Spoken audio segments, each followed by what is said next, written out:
জম্মু কাশ্মীরের পুঞ্চে জঙ্গিদের সঙ্গে 4 ভারতীয় সেনা জওয়ানের মৃত্যুর ঘটনার মধ্যেই 3 সাধারণ নাগরিকের মৃত্যুর খবর সামনে এলো।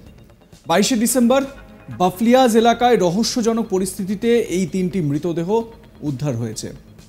নিহতদের পরিবারের পক্ষ থেকে অভিযোগ করা হয়েছে এই 3 ব্যক্তি সেনা হেফাজতে মৃত্যু হয়েছে। এরপরই সেনার তরফে অভ্যন্তরীণ তদন্তের নির্দেশ দেওয়া হয়েছে। সংবাদ সংস্থা পিটিআই সূত্রে জানা গিয়েছে, গুরুতর আহত অবস্থায় আরও 5 জন সাধারণ নাগরিককে হাসপাতালে ভর্তি করা হয়েছে।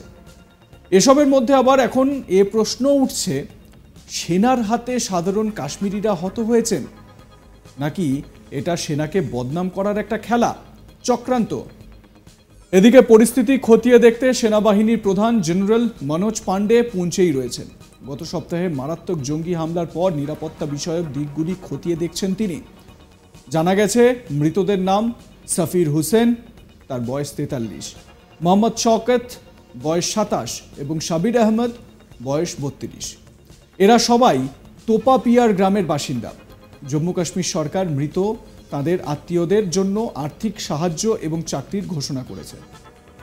পুঞ্চে 3 সাধারণ নাগরিকের মৃত্যুর ঘটনায় পিটিআই জানিয়েছে, আত্মীয়রা দাবি করেছেন মৃত 3 ব্যক্তির বয়স 27 থেকে 42 বছরের মধ্যে। জঙ্গি হামলার ঘটনার পর এই 3 ব্যক্তিকে সেনা জিজ্ঞাসাবাদের জন্য তুলে নিয়ে যায় সেনাবাহিনী। পরিজনদের দাবি, সেনা তাদের উপর নির্যাতন চালিয়েছে, তাতেই তাদের মৃত্যু হয়েছে। জম্মু ও কাশ্মীর পুলিশ সিআরপিসির 174 ধারায় এই ঘটনার তদন্ত করছে।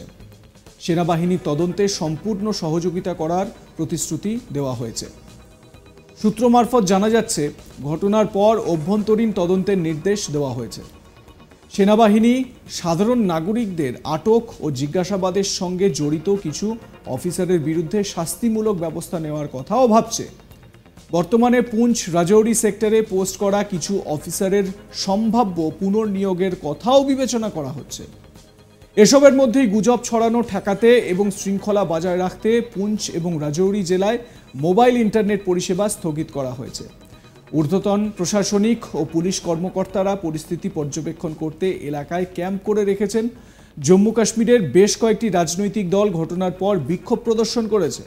3 সাধারণ নাগরিকের মৃত্যুর ঘটনায় নিরপেক্ষ তদন্তের দাবিও জানিয়েছে।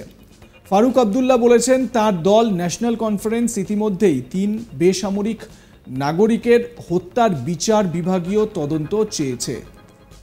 তবে সবথেকে বড় প্রশ্ন উঠছে যে এই যে মৃত্যুর ঘটনা, সাধারণ নাগরিকদের যে মৃত্যুর ঘটনা, এই নাগরিকদের মৃত্যুর ঘটনা কি সাজানো, কোনো রকমভাবে চক্রান্ত সেনাবাহিনীকে বদনাম করার? আপনারা জানেন যে 370 ধারা উঠে যাওয়ার পর থেকে, বিলোপ সাধন হওয়ার পর থেকে কাশ্মীরে নিরাপত্তা ব্যবস্থা আঁটোসাঁটো করা হয়েছে। যেহেতু কেন্দ্রশাসিত এই অঞ্চল এবং সেজন্যই সেনা সেখানে বেশি করে মোতায়েন করা হয়েছে যে কোনো রকম অপ্রীতিকর পরিস্থিতি এড়ানোর জন্য, এবং যাতে জঙ্গি কার্যকলাপ সেখানে মাথাচাড়া দিতে না পারে সেজন্যই এই ব্যবস্থা। এবং কেন্দ্রের তরফ থেকে বারবার এটা দাবি করা হয় যে জম্মু কাশ্মীরে এখন সব কিছু ঠিকঠাক, শান্তির বাতাবরণ সেখানে। কিন্তু এই ধরনের ঘটনাগুলো যে ঘটছে, এই যে জঙ্গি হানার মতন ঘটনাগুলো ঘটছে, অনুপ্রবেশ ঘটছে, পাকিস্তান থেকে অনুপ্রবেশ ঘটছে, এই ঘটনাগুলোয় কিন্তু প্রশ্ন উঠতে শুরু করেছে যে সত্যিই কি এখানে শান্তি ফিরে এসেছে, যেটা কেন্দ্র বারবার করে দাবি করছে। কয়েকদিন আগেই কেন্দ্রীয় স্বরাষ্ট্রমন্ত্রী তিনিও সংসদে জম্মু কাশ্মীরে এই 370 ধারা বিলোপ এবং তার পরবর্তী যে পরিস্থিতি সেই নিয়ে তিনি তার বক্তব্য রাখছিলেন, এবং বিরোধীরাও তারা সোচ্চার হচ্ছিলেন যে জম্মু কাশ্মীরে যদি সব কিছু ঠিকঠাক থাকে তাহলে এই রকম পরিস্থিতি কেন?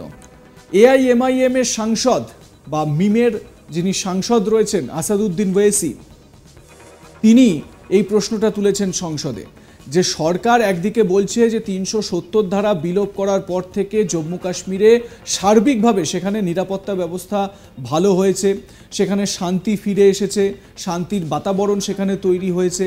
তাহলে প্রশ্ন যে কেন বারবার এই ধরনের জঙ্গি হামলা ঘটছে সেখানে? সেখানে যদি নিরাপত্তা আঁটোসাঁটো করা হয়ে থাকে তাহলে এই ধরনের ঘটনা তো সেখানে ঘটার কথা নয়। আর এই প্রশ্নটা কিন্তু স্বাভাবিকভাবে দেশের অন্যান্য জনগণেরও কিন্তু মুখে মুখে ঘোরাফেরা করছে। এবারে এই পরিস্থিতি থেকে কবে পরিত্রাণ পাওয়া যায়, কবে জম্মু কাশ্মীর বা উপত্যকা ভূস্বর্গ, পৃথিবীর ভূস্বর্গ বলে বিবেচিত এই জম্মু কাশ্মীর কবে স্বাভাবিক ছন্দে ফিরবে, সেটা এখন প্রশ্নাতীত। আমাদের শুধু সময়ের দিকে তাকিয়ে থাকতে হবে। আপনারা কি মনে করেন কমেন্ট সেকশনে আপনাদের মতামত জানান। দেখতে থাকুন আজ তাক বাংলার YouTube channel, bell button press করুন নোটিফিকেশন পেতে।